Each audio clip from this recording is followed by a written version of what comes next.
आज के समय में व्यक्ति का एक प्रयत्न है कि वह अपने सपनों की, अपनी कल्पनाओं के अनुसार किसी एक स्थिति का अर्जन करे, किसी एक स्थिति को प्राप्त करे। एक समय था जब लोग योग्यता के विकास पर जोर दिया करते थे और सोचते थे कि व्यक्ति योग्य होना चाहिए और स्थान तो उसे स्वतः मिल जाएगा, उसे वैसी पोजीशन तो अपने आप मिल जाएगी। लेकिन आज के समय में लोग उल्टा सोचते हैं, योग्यता हो या न हो, एक बार वह चीज तो करना है, वहां तक पहुंच जाना है या उस स्थिति को प्राप्त कर लेने की कोशिश में वह रहता है। यानी कि व्यक्ति योग्यता पर अपना श्रम नहीं लगाता और सिर्फ अपने नाम को, अपने यश को, अपने ख्याति को या अपने सपनों को पूरा करने की कोशिश करता है। और ऐसे में यह तो नहीं कह सकते कि कोई व्यक्ति उस स्थिति को प्राप्त नहीं कर सकता, कोई व्यक्ति अपने सपनों को पूरा नहीं कर सकता, कोई व्यक्ति अपने कल्पनाओं के अनुसार अपने जीवन को नहीं बना सकता। लेकिन इस बात को निश्चित रूप से कहा जा सकता है कि कदाचित उसने वह स्थिति प्राप्त कर भी ली तो वह वहां टिक नहीं पाएगा। क्या नहीं कर पाएगा? वहां टिकाव नहीं होगा। और जब काबिलियत, योग्यता के साथ विकास होता है तब वहां व्यक्ति टिक सकता है। एक बार की बात, पोप अमेरिका गए। कहां गए? अमेरिका गए। और अमेरिका पर जैसे ही उनकी एयरपोर्ट पर फ्लाइट लैंड हुई और जैसे वो एयरपोर्ट से बाहर आए तो कहते हैं कि एक बहुत बड़ी आलीशान चमकदार गाड़ी उन्हें लेने के लिए आई हुई थी। गाड़ी खड़ी थी, गाड़ी में ड्राइवर भी बैठा था और उनको पता चला कि मुझे इस गाड़ी में आगामी यात्रा करनी है, तो वे अपना सामान वगैरह शिफ्ट करा के उसी गाड़ी में बैठ गए। और बैठने के बाद उनके मन में एक भाव आया कि शायद ऐसी गाड़ी में मैं पहली बार बैठा हूं। कैसी गाड़ी में? इस प्रकार की गाड़ी में मैं पहली बार बैठा हूं। मुझे एक बार किसी व्यक्ति ने बोला कि महाराज हम कहीं से जा रहे थे तो हमारे पास कोई साधन था नहीं, लेकिन हम कोई एक भाई साहब, कोई सज्जन मिला तो उसके साथ हो गए। उसने भी बोल दिया कि आप मेरी गाड़ी में बैठ जाओ, मैं आपको छोड़ दूंगा। तो हम तो सहज भाव से उस गाड़ी में बैठ गए। लेकिन जैसे ही गाड़ी में बैठे, गाड़ी थोड़ी सी चली तो वहां सामने हमारे एक स्क्रीन था और उस स्क्रीन पर एक 3 लेटर्स घूम रहे थे और वह बार बार घूमते घूमते हमने देखा BMW, ऊपर नीचे आगे पीछे हो रहा है। और वो कह रहे महाराज हमारे तो रोंगटे ही बदल गए, हाव भाव ही बदल गए, स्पंदन ही बदल गए। हमको आश्चर्य हो रहा था कि हम BMW में बैठ गए। तो कई बार होता है, अचानक किसी व्यक्ति को सोच से, कल्पना से परे की चीज भी मिल जाती है। तो उस दिन भी ऐसा पहला अवसर था कि उस किस्म की गाड़ी में पोप खुद पहली बार बैठे। और जब पहली बार बैठे तो कहते हैं कि उनके मन में भाव आया कि क्यों ना मैं ये गाड़ी खुद ड्राइव करूं। क्या करने की भावना जागी उनमें? उस गाड़ी को खुद चलाने की भावना जागी। और जैसे उन्होंने उस ड्राइवर से कहा कि प्लीज क्या मैं गाड़ी चला सकता हूं, तो एक बार तो ड्राइवर सकपका गया, डर गया, घबरा गया कि मुझे जिनकी अगवानी में भेजा गया है, मुझे जिन्हें लेने के लिए भेजा गया, मैं उन्हें कैसे गाड़ी चलाने को बोल दूं। तो एक बार तो उसने सकारात्मक जवाब नहीं दिया, वह जस का तस बैठा रहा। लेकिन जब पोप ने 2-3 बार कहा तो उसने क्या किया? गाड़ी उन्हें दे दी। और वह भी अपने मन से तल्लीन होकर के गाड़ी चलाने लगे और गाड़ी थोड़ी ही देर में सरपट भागने लगी, हवा में बातें करने लगी। और हर देश में, हर एक स्थान पर क्या होता है, अलग अलग तरह के नियम कानून होते हैं। और वहां कुछ स्पीड लिमिट का कानून था और उस कानून का उल्लंघन किससे हो गया? पोप से हो गया। और अब चलते चलते गाड़ी को पुलिस वाले ने रोक दिया। और जैसे ही गाड़ी को रोका और वह पुलिस का इंस्पेक्टर जो था वह ड्राइवर की सीट के पास, यानी कि गेट के पास आकर के खड़ा हो गया और उसने कांच खोलने को कहा। और जैसे ही कांच खोले, उस इंस्पेक्टर के होश उड़ गए। वो अपने साहब के पास जाकर के बोला कि साहब एक गाड़ी आई है, स्पीड का उल्लंघन हुआ है लेकिन उसको पकड़ा नहीं जा सकता। तो बोले पकड़ा नहीं जा सकता? तो बोले कि ऐसा क्या हो गया? कि नहीं साहब बहुत स्पेशल आदमी है, पकड़ा नहीं जा सकता। कि पकड़ा नहीं जा सकता ऐसी क्या बात है? अमेरिका में कौन स्पेशल है? क्या कोई कैनेडी परिवार से है? कि नहीं। तो क्या कोई अपने प्रेसिडेंट सर हैं उनके कोई रिलेशन में, कोई उनकी फैमिली से? तो क्या नहीं। तो क्या तो कौन है? तो क्या सर मैं खुद भी नहीं समझ पा रहा हूं है कौन। तो क्या ऐसा क्या हो गया कि साहब दरअसल बात ऐसी है कि मैं यह सोच करके दंग रह रहा हूं कि जिस व्यक्ति ने अपने ड्राइवर को, पोप को अपना ड्राइवर बना रखा है, तो वो आदमी कितना बड़ा होगा? क्या जिस आदमी ने स्वयं पोप को अपना ड्राइवर बना रखा, वो आदमी कितना बड़ा होगा? कितना बड़ा होगा? निस्संदेह उस इंस्पेक्टर को लग रहा है कि वह आदमी बहुत बड़ा है, लेकिन क्या आदमी वह असल में बड़ा है? जैसे ही पोप उस गाड़ी से उतरेंगे, उस ड्राइवर सीट को छोड़ देंगे, उस ड्राइवर की हैसियत क्या है? निस्संदेह उस ड्राइवर ने एक समय सीमा के अंतर्गत एक बहुत बड़े ओहदे को प्राप्त कर लिया। उसको एक गौरव मिल गया कि पोप उसकी गाड़ी के सारथी है, ड्राइवर है, लेकिन उसकी योग्यता बिल्कुल भी नहीं। जैसे ही वह व्यक्ति बदला, वह हटे वहां से, वह जैसे का तैसे रह जाएगा। ऐसा ही आपके अपने जीवन में होता है कि आप किसी, जैसे कि आप पैसे को ग्रहण कर लेते हैं, आप किसी कपड़े को पहन लेते हैं या किसी गाड़ी में बैठ जाते हैं और आप सोचते हैं कि मैं बहुत बड़ा इंसान बन गया, और लेकिन जैसे ही वह कपड़े उतरे, वह गाड़ी छूटी या वह पैसे हाथ से चले गए, आप कहां होते हो? कहां होते हो? आपको कोई पूछने वाला भी नहीं होता। कई कई लोग हुए हैं जिन्होंने देश के बड़े से बड़े पद पर अपना स्थान आरक्षित किया, चाहे राष्ट्रपति बने हो, चाहे प्रधानमंत्री बने हो, चाहे मुख्यमंत्री बने हो, निस्संदेह वह पद उन्होंने प्राप्त किया। लेकिन कई व्यक्ति ऐसे हुए जो बहुत असीम योग्यताओं के साथ जुड़े हुए थे, तो राष्ट्रपति पद के उतर जाने के बाद या पद के त्याग के बाद भी उनका बहुत बड़ा महत्व आज भी हमारे राष्ट्र में है।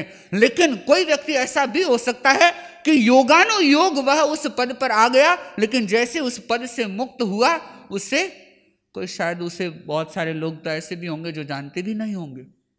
यानी कि कहने का तात्पर्य है कि अगर योग्यता नहीं है, अगर काबिलियत नहीं है, तो वह स्थिति आपको बहुत कुछ दे नहीं सकती। और आज के समय में लोग जो शिक्षा का अर्जन कर रहे हैं, ज्ञानार्जन कर रहे हैं, और उसमें मैं कह सकता हूं कि अधिकतम लोगों में योग्यता का अभाव है। क्या है?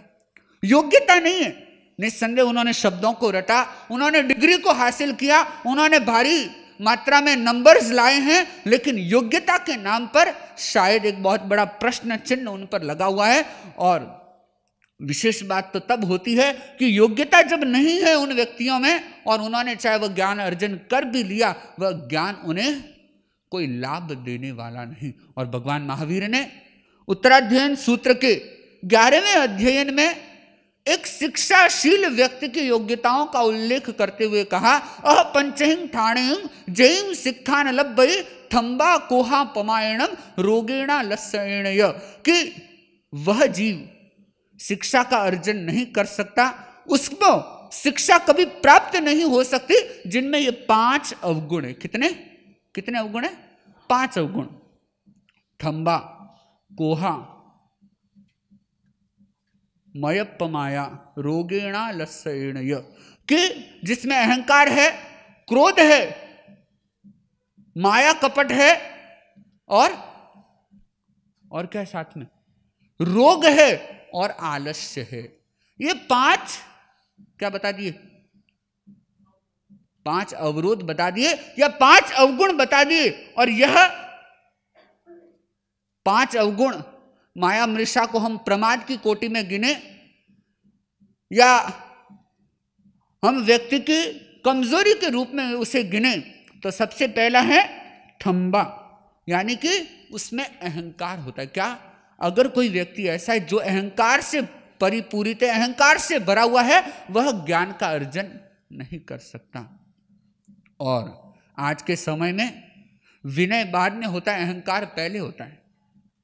कई बच्चे जो स्कूल जाते हैं, कॉलेज जाते हैं, बड़े इंस्टीट्यूट में पढ़ने को जाते हैं, लेकिन उनके मन में यह भावना बनी रहती है कि मैं पैसे वाले का बेटा हूं। क्या मैं पैसे वाले का बेटा हूं, या मैं शहर से आया हूं, मेरे पापा की बहुत बड़ी अप्रोच है, मेरे पापा ने अपने अरमानों को पूरा करने के लिए मेरे को यहां भेजा है, या मैं जो कुछ भी करूंगा मेरे पापा मेरे सपोर्ट में है। इस अमुक प्रकार के अहंकार के कारण वो व्यक्ति वहां पढ़ भी ले, वहां अपना समय भी जाया कर दे, लेकिन वह शिक्षा का अर्जन नहीं कर सकता। पुराने समय में गुरुकुलों की परंपरा थी, और उन गुरुकुलों की परंपरा में जितने भी बच्चे शिक्षा अर्जन के लिए वहां पहुंचते थे, सबको एक जैसा काम करना पड़ता था, सब एक समान भाव से रहा करते थे। ऐसा नहीं कि राजा का बेटा है तो यहां पानी नहीं भरेगा, ऐसा नहीं होता था।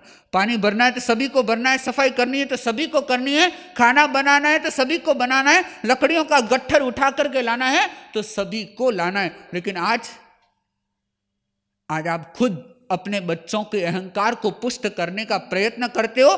कदाचित उन्हें कोई काम करने को कहा जाए, कदाचित उन्हें पनिशमेंट भी मिले, तो आप भी टीचर के सामने क्या करते हो, खड़े हो जाते हो कि मेरे बेटे को हाथ कैसे लगाए, मेरे बेटे को यह कैसे बोल दिया, मेरे बेटे को यह दंड कैसे मिल गया। यानी कि जहां अहंकार की पुष्टि है वहां ज्ञानार्जन संभव नहीं।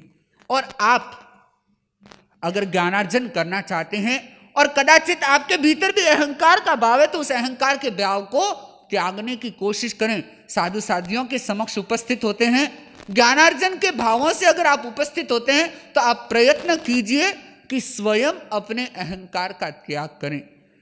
और अपनी एक स्वस्थ परंपरा है कि जब कभी हम ज्ञान अर्जन करना चाहें, कुछ सीखना चाहें, कुछ समझना चाहें, तो सर्वप्रथम क्या करते हैं?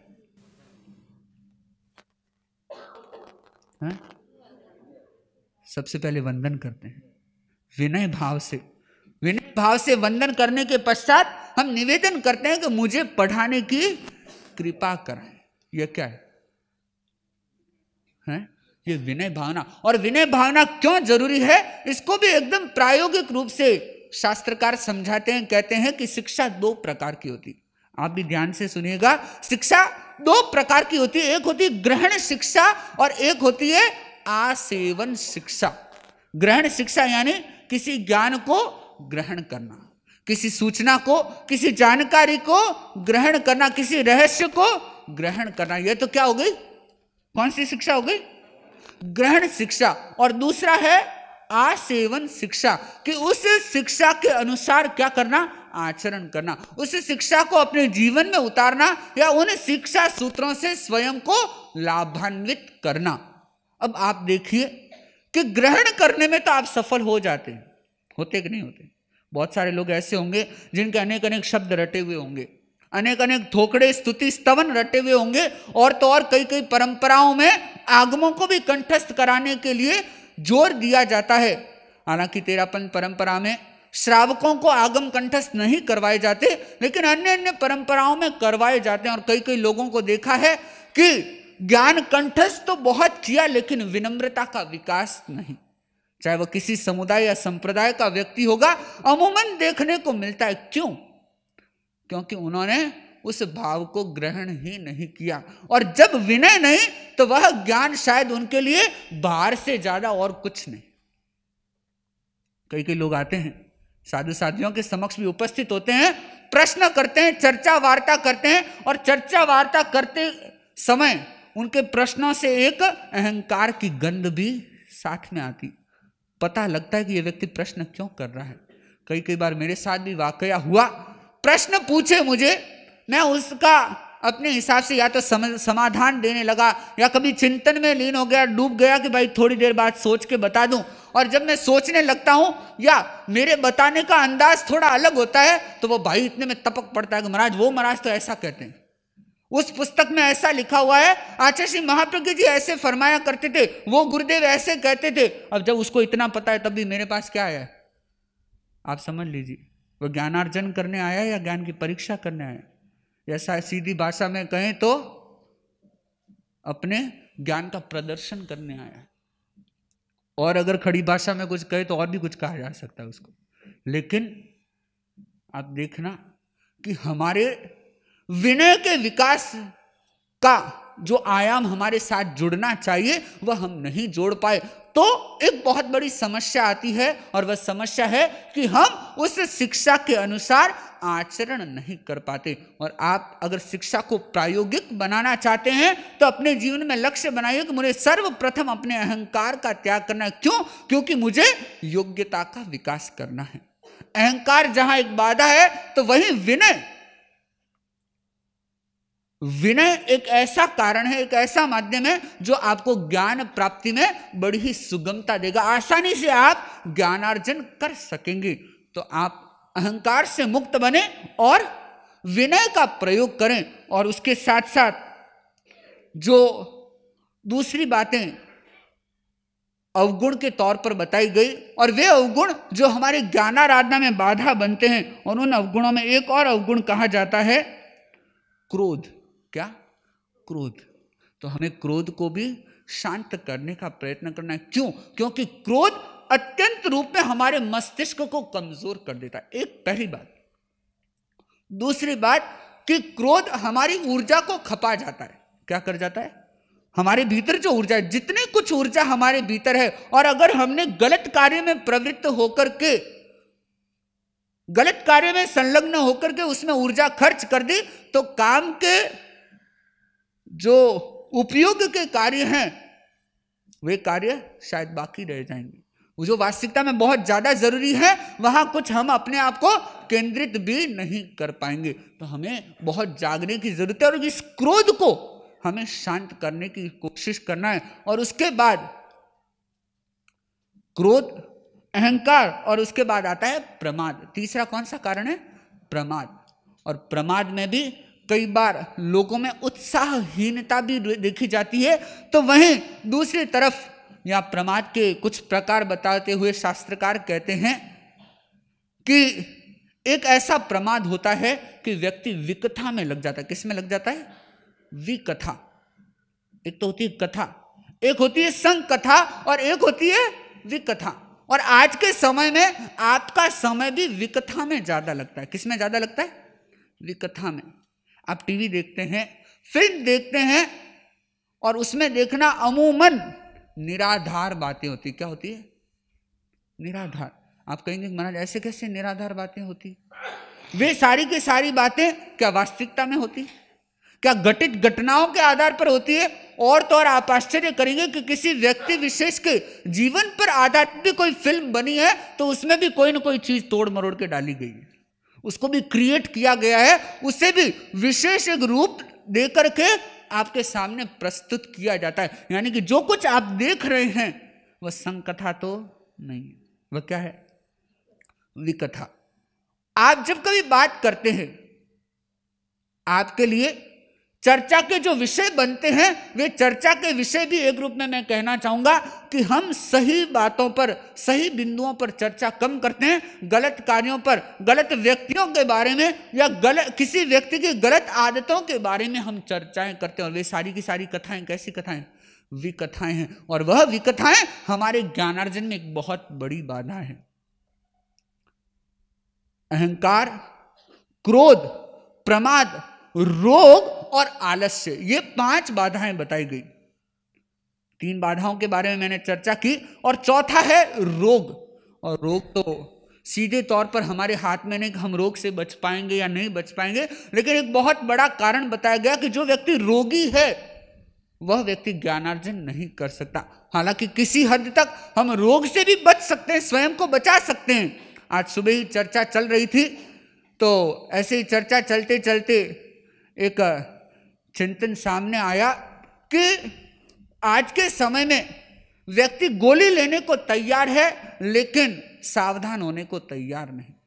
आप अगर डॉक्टर के पास गए, हार्ट स्पेशलिस्ट के पास गए, डॉक्टर बोलता है कि साहब आपके खून में जाड़ापन ज़्यादा है, आप खून को पतला करने की दवाई लीजिए, और साथ ही आप ये घी खाना बंद कीजिए, ये तेल बंद कीजिए, ऐसा कीजिए, वैसा कीजिए।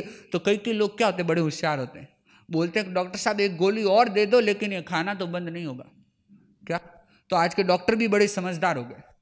लोग हमारे पास कम आते, डॉक्टर के पास ज्यादा जाते। क्यों? क्योंकि हम तो कड़क रहते। कड़क मतलब कि पचकान है तो पचकान है, इसका कोई गली नहीं है, इसकी कोई और कोई ऑप्शन हमारे पास नहीं है। लेकिन डॉक्टर के पास तो क्या ऑप्शन, डॉक्टर भी आपको कहेगा, आपकी आम में आम मिलाएगा, क्या कहेगा, हाँ साहब ये एक गोली और ले लो और जो मन पड़े सो खाओ। कहता है कि नहीं कहता आज का डॉक्टर? बहुत सारे डॉक्टर कहते हैं कि खाने में कोई डरने की घबराने की जरूरत नहीं, ये लो, क्योंकि हम ऑपरेशन करने को तैयार है। ऑपरेशन हो जाएगा तो ऑपरेशन में भी कई कई चीजें बहुत है। एक आदमी था, उसको हार्ट का ऑपरेशन हो गया और वह कोई चीज खा रहा था और दबा के घी ले रहा था उसमें। तो बोला, किसी ने बोला करे भाई साहब आपके तो बाईपास हो रखा है। तो बोले कि नहीं बाईपास 3 बार हो सकता है। क्या बोला भाई साहब, क्या बोले? और आजकल तो और वर्जन मिल गया आपको, 3 बार एंजियोप्लास्ट हो सकता है, 3 बार बाईपास हो सकता है। आपके पास 6 क्या है, 6 चांसेस हैं। तो बस 6 चांस में तो आप 70 साल के हो जाओगे, बस और करना क्या? तो संयम करने की तो जरूरत है ही नहीं। आप चाहें तो रोग से बच सकते हैं, लेकिन आपकी कोशिश रोग से बचने की नहीं है। आप उस रोग का ही एक हिस्सा बनकर के जीने की कोशिश करते हैं। लेकिन ये रोग एक बहुत बड़ी बाधा है जो हमें ज्ञान अर्जन करने नहीं देता। और 5वीं बाधा है आलस्य। और आलस्य तो शायद कईयों का जिगरी दोस्त है, कईयों का जीवन का साथी है, और शायद जिन्होंने शादी करने से पहले आलस्य से शादी कर लिया ऐसा लगता है।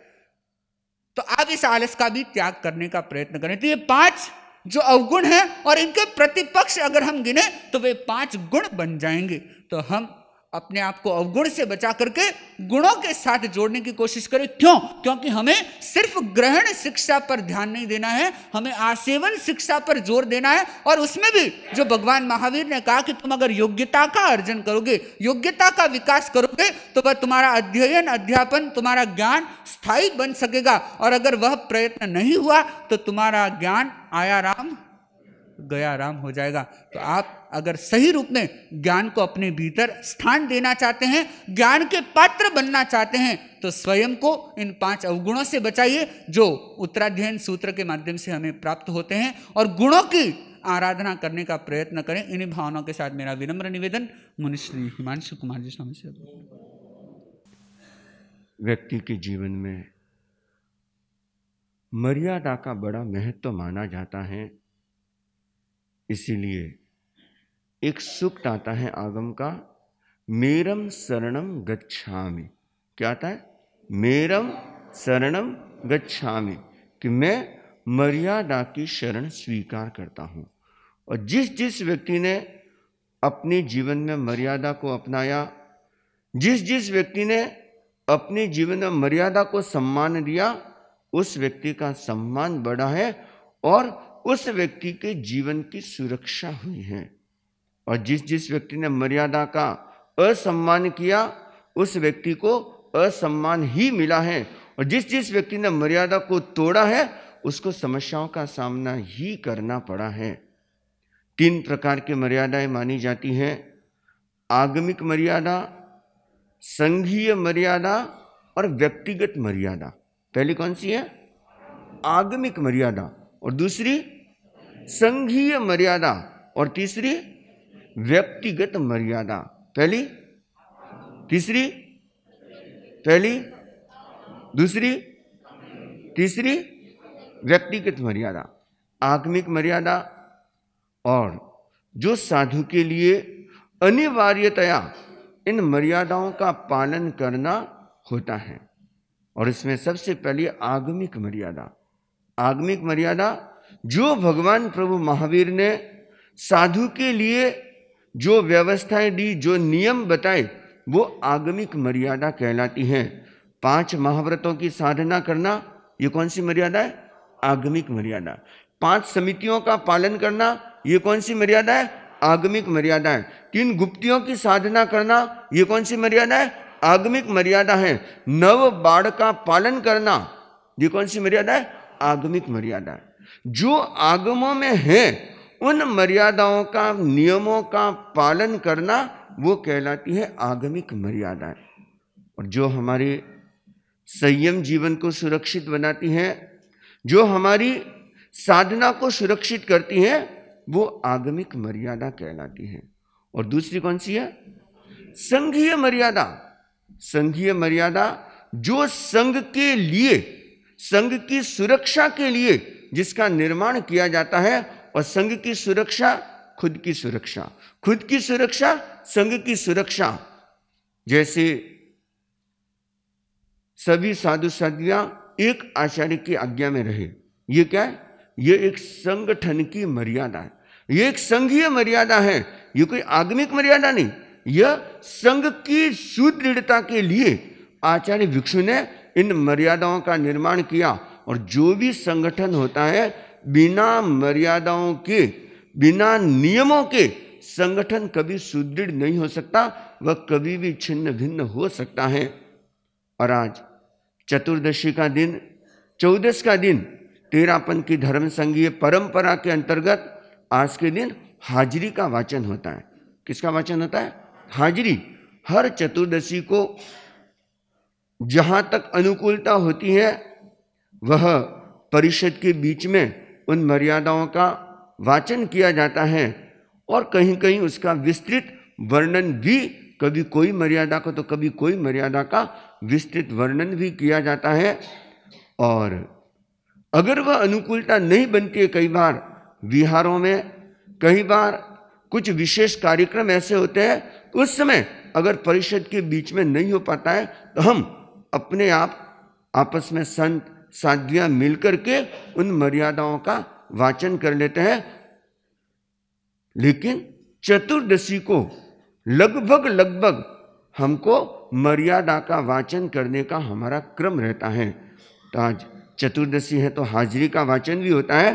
तो हाजिरी के वाचन में जो कुछ हमारी विशेष संशोधित जो मर्यादा पत्र बना हुआ है उसका वाचन किया जाता है। और ये जो मर्यादाएं हैं विशेष रूप से संघीय मर्यादाएं कहलाती हैं, कि इन व्यवस्थाओं का पालन करना, इन व्यवस्थाओं से हमें जुड़ करके रहना, ये सारी संघीय मर्यादा कहलाती है। और तीसरी कौन सी होती है? व्यक्तिगत मर्यादा। व्यक्तिगत मर्यादा का मतलब हो गया, अब मान लो मैंने अपने व्यक्तिगत जीवन को उन्नत बनाने के लिए, साधना को पुष्ट करने के लिए मैं विशेष साधना के प्रयोग अपने जीवन में कुछ ऐसे नियम बना लेता हूं, और वो जो नियम है वो मेरे व्यक्तिगत मर्यादा है, व्यक्तिगत लिमिटेशन है। अब जैसे कि मान लो मैंने कर लिया कि मैं दोपहर में 12 से 2:30 बजे तक मौन करूंगा, ये कोई आगमिक मर्यादा नहीं है, ये कोई संघीय मर्यादा नहीं है, ये कौन सी है? व्यक्तिगत मर्यादा। अब मान लो मैंने कर दिया कि मैं सोकर के नींद नहीं लूंगा।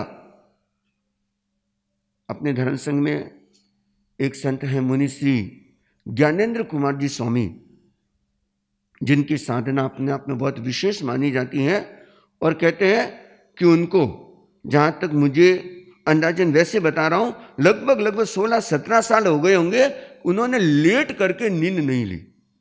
नींद तो ली होगी लेकिन लेट करके नींद नहीं ली। और जब नींद की जरूरत है, जैसे मान लो सारा लेकर के बैठ गए और बस बैठे बैठे ही नींद की आपूर्ति या नींद लेना या जो कुछ भी होता है वह बैठे बैठे ही करना, लेट करके नींद नहीं लेना। अब ये कितनी बड़ी चीज है, कितनी बड़ी साधना है, कितनी बड़ी उन्होंने अपने जीवन की एक मर्यादा बना रखी है। मुनि श्री कमल कुमार जी स्वामी उग्र विहारी कपूर मूर्ति, जो यहाँ पर जिनका चातुर्मास भी हुआ था, कब हुआ था? 2000, चलो 2002 2003 जो भी हुआ, 12-20 साल लगभग हो गए। और उन्होंने वर्षी तप का जो क्रम प्रारंभ किया, और आज संभवतया शायद 45वां या 46वां उनके वर्षी तप चल रहा है। हाँ, लगभग 45वां 46वां ये उनके वर्षी तप। अब सोचो कि इतने लंबे समय तक ये तप का क्रम चला रहे, ये कोई आगमिक मर्यादा थोड़ी है कि करना ही पड़ेगा, नहीं। यह व्यक्तिगत साधना को पुष्ट करने के लिए व्यक्ति अपने अपने ढंग से उन मर्यादाओं का, उन नियमों का निर्धारण करता है कि मुझे ये साधना करनी है। तो व्यक्तिगत मर्यादा का भी जीवन में बड़ा महत्व है, और मर्यादा तो हर व्यक्ति के जीवन में होनी चाहिए। चाहे आप श्रावक हो, चाहे आप गृहस्थ हो, और चाहे हम साधु हैं, क्योंकि मर्यादाएं हमारे जीवन की बहुत बड़ी सुरक्षा करती हैं। जैसे खेत में अगर बाढ़ है तो क्या होगा? खेत में अगर बाढ़ लगी हुई है तो फसल सुरक्षित रह जाएगी, और नहीं तो कोई भी पशु घुस सकता है, फसल को बर्बाद कर सकता है।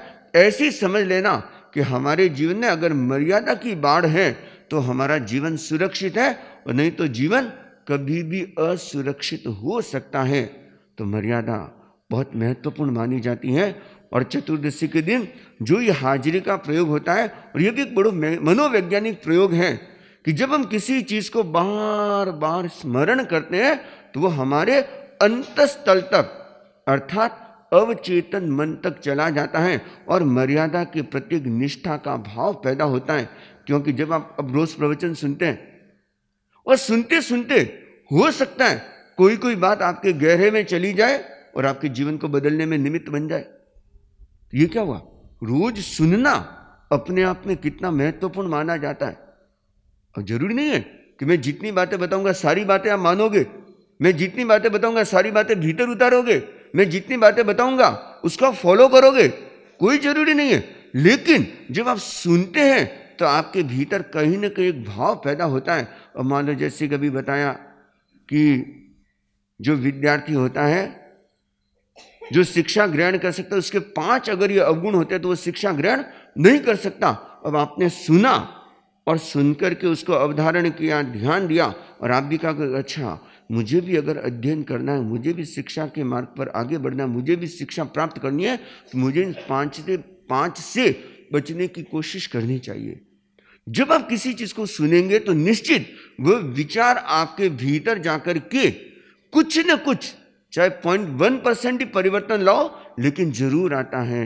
कई लोग कहते हैं कि महाराज ये रोज तो व्याख्यान सुनते हैं, क्या परिवर्तन आता है इनके भीतर?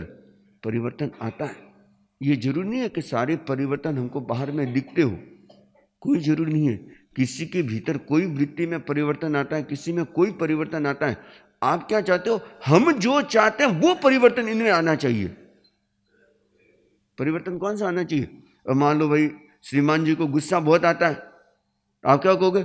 महाराज रोज तो वखाण होने, रोज हमारी कर कोई फर्क तो पड़ेगा नहीं, गुस्सा तो ऐसे ही करते रहे। गुस्सा करते होंगे, बाकी दूसरी चीजों में तो हो सकता है ना चेंजेस आया होगा। सुन करके कहीं ना कहीं तो कुछ तो परिवर्तन आया ही होगा, लेकिन वह हम स्वीकार करने के लिए तैयार ही नहीं होते। हम क्या चाहते हैं? जैसा मैं परिवर्तन चाहता हूं वैसा परिवर्तन इनमें आ जाए, हाँ तब तो ठीक है, नहीं तो हटा जरा। यह कभी मत सोचना। जब हम सुनते हैं और बार बार सुनते हैं तो कहीं ना कहीं वह चोट होती है, और वह चोट हमारे जीवन में बहुत बड़ा परिवर्तन लाती है। इसीलिए यह श्रीमद् जयाचार्य ने यह हाजिरी का क्रम बनाया।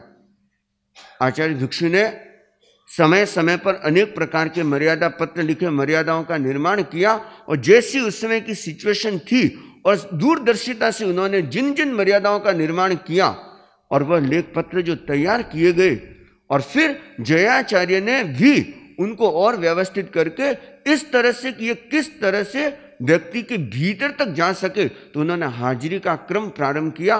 पहले तो प्रतिदिन हाजिरी होती थी, फिर सप्ताह में एक दिन शनिवार को होने लगी।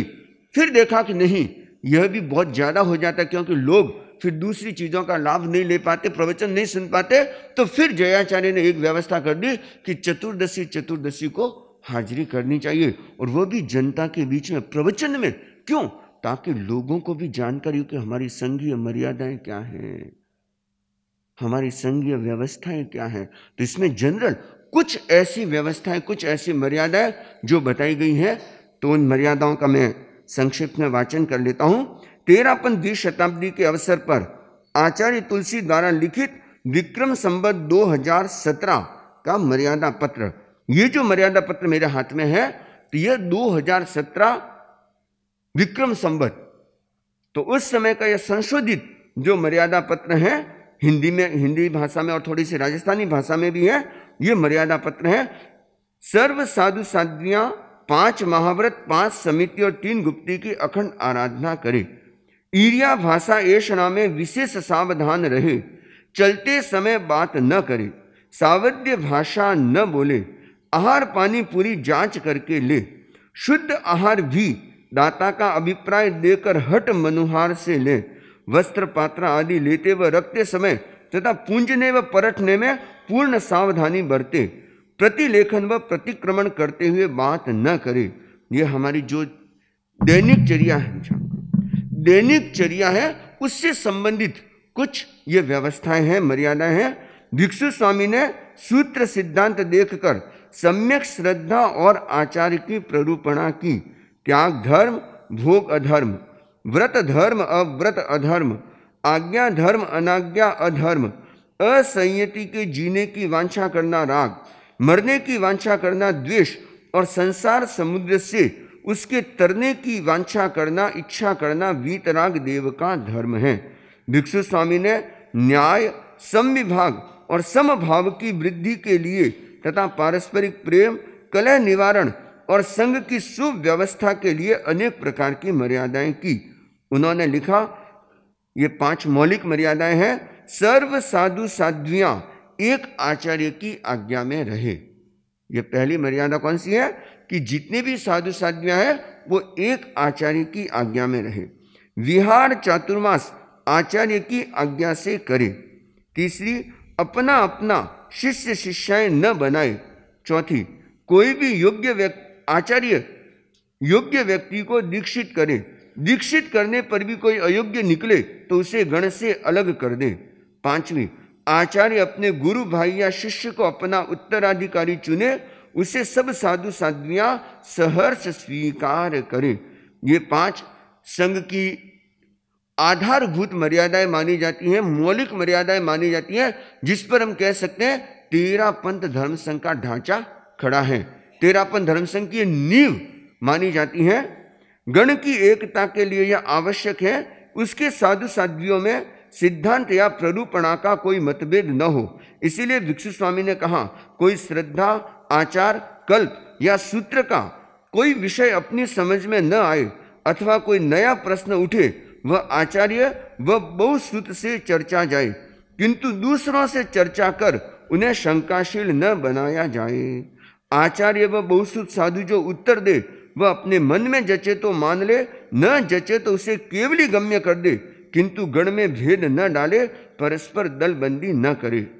अब मान लो कोई आगम की बात, कोई श्रद्धा को लेकर के, कोई कल्प को लेकर के कभी कोई ऐसा प्रश्न उठ गया और इसका समाधान करने के लिए साधु साध्वियों से पूछा, किसी से पूछा और इसका समाधान नहीं मिला।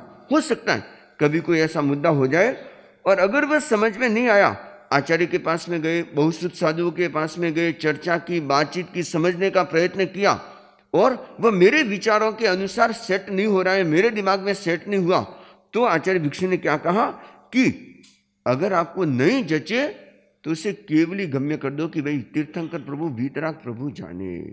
जरूरी नहीं है कि सारी बातें हमारे हृदयंगम होगी, सारी बातें हमको समझ में आएगी, क्योंकि सबकी अपनी अपनी क्षमता, सबकी अपनी अपनी चिंतन धारा, विचारधारा होती है। तो हो सकता है कभी कभी कोई ऐसा मुद्दा हो जाए, शंका हो जाए, डाउट हो जाए, तो समझने की कोशिश करो और अगर समझ में नहीं आया तो क्या करना है, उसे केवली गम्य वीतराग प्रभु जाने, केवल ज्ञानी जाने। लेकिन उस बात को लेकर के संघ में मतभेद नहीं डालना, संघ के साधुओं को ऐसे कहते हैं ना ग्रुपिज्म, गुट बनाना, वो नहीं करना और नहीं समझ में आए तो उसे केवली गम्य कर दो। यह आचार्य भिक्षु ने समाधान दिया। गण की अखंडता के लिए यह आवश्यक है कि कोई साधु आपस में दलबंदी न करे। इसीलिए भिक्षु स्वामी ने 45 के लिखित में कहा, जो गण में रहते हुए साधु साध्वियों को फटाकर दलबंदी करता है वह विश्वासघाती और बहुलकर्मी है। स्वामी जी ने स्थान स्थान पर दलबंदी पर प्रहार किया। कोई साधु साध्वी गण में भेद न डाले और दलबंदी न करे। स्वामी जी ने चंद्र भाणजी, त्रिलोक चंद जी को इसीलिए गण से अलग किया कि वे जो साधु आचार्य के सम्मुख उन्हें विमुख करते थे, छिपे छिपे गण के साधु साध्वियों को फोड़ फोड़ कर अपना बना रहे थे, दलबंदी कर रहे थे। हमारा यह प्रसिद्ध सूत्र है, जिल्लो ते संयम ने टिल्लो। गण में भेद डालने वालों के लिए भगवान ने 10वें प्रायश्चित्त का विधान किया है। 10 प्रकार के प्रायश्चित माने जाते, जो गण को तोड़ने का काम करता है उसके लिए आगम भगवान ने 10वें प्रायश्चित्त का विधान बताया। भिक्षु स्वामी ने कहा, जो गण के साधु साध्वियों में साधुपन सर दे, अपने आप में साधुपन सर दे वह गण में रहे, छल कपट पूर्वक गण में न रहे। 50 के लिखत में उन्होंने कहा, जिसका मन साक्षी दे, भली भांति साधुपन पलटा जाने, गण में तथा आप में साधुपन माने तो गण में रहे, किंतु छल पूर्वक गण में रहने का त्याग है। गण में जो साधु साध्वियां हो उनमें परस्पर सौहार्द रहे, कोई परस्पर कलह न करे और उपशांत कलह की उदीरना न करे।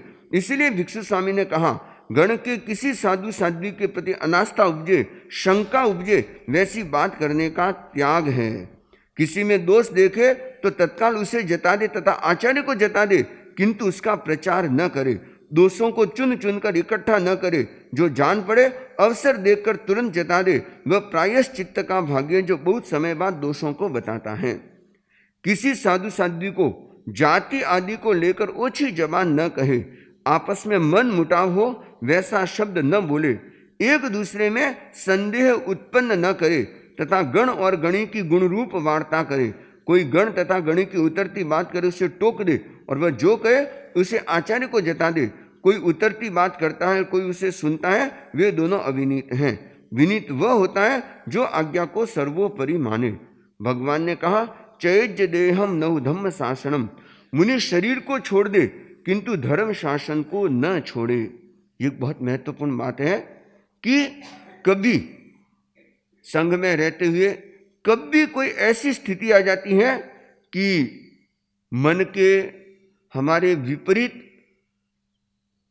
के विपरीत कोई आचर्य या ऐसा कोई व्यवहार हो जाता है, चाहे वो साधु साध्वियों के द्वारा भी हो सकता है, आचार्य के द्वारा भी कभी कुछ ऐसा हो जाए, और ऐसी स्थिति में यह निर्णय कि अब तो मेरे को संग छोड़ देना चाहिए, यह कभी नहीं करना। चैज्य देहम, मैं शरीर को छोड़ दूंगा, लेकिन जैन शासन को, धर्म संघ को मैं कभी नहीं छोड़ूंगा।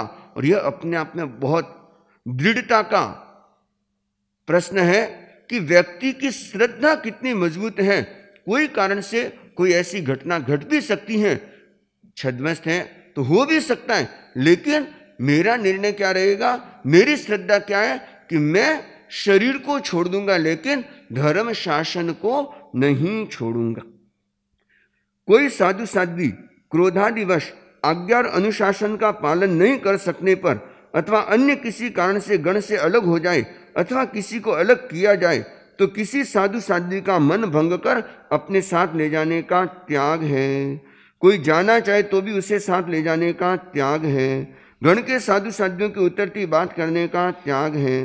अंश मात्र भी अवर्णवाद बोलने का त्याग है और छिपे छिपे लोगों को शंकाशील बना गण के प्रति अनास्था उपजाने का त्याग है तथा वस्त्र पात्र पुस्तक पन्ने आदि गण के होते हैं, इसीलिए उन्हें अपने साथ ले जाने का त्याग है। गण के बहिष्कृत या बहिर्भूत व्यक्तियों के प्रति हमारा क्या दृष्टिकोण होना चाहिए, उसे स्पष्ट करते हुए भिक्षु स्वामी ने लिखा है, गण से बहिष्कृत या बहिर्भूत व्यक्ति को साधु न सरदा जाए, 4 तीर्थ में न गिना जाए, साधु मान वंदना न की जाए, श्रावक श्राविकाएं भी इन मर्यादाओं के पालन में सजग रहे। भिक्षु स्वामी ने गण की सुव्यवस्था के लिए मर्यादा की और उन्होंने दीर्घ दृष्टि से देखा कि भविष्य में वर्तमान मर्यादाओं में परिवर्तन या संशोधन आवश्यक हो सकता है। इसीलिए उन्होंने लिखा है कि आगे जब कभी भी आचार्य आवश्यक समझें तो वे इन मर्यादाओं में परिवर्तन या संशोधन करें और आवश्यक समझें तो कोई नई मर्यादा करे। पूर्व मर्यादाओं में परिवर्तन या संशोधन हो अथवा नई मर्यादाओं का निर्माण हो, उसे सब साधु साध्वियां सहर्ष स्वीकार करे। सफल साधु वही होता है जो साधना में लीन रहे। निर्लेप रहने के लिए आवश्यक है कि साधु साध्वियां गृहस्थों के संग परिचय में न फंसे।